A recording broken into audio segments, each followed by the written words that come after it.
అమృతం శ్రీరామ కీర్తనం సుకృతం.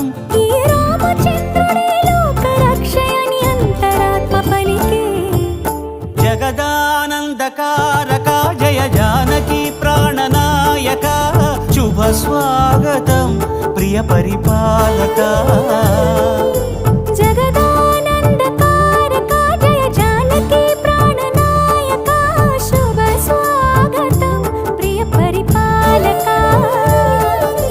మంగళకరమౌ నీరాక ధర్మానికి వేదిక అవుగాక మా జీవనమే ఇక పావనముగాక.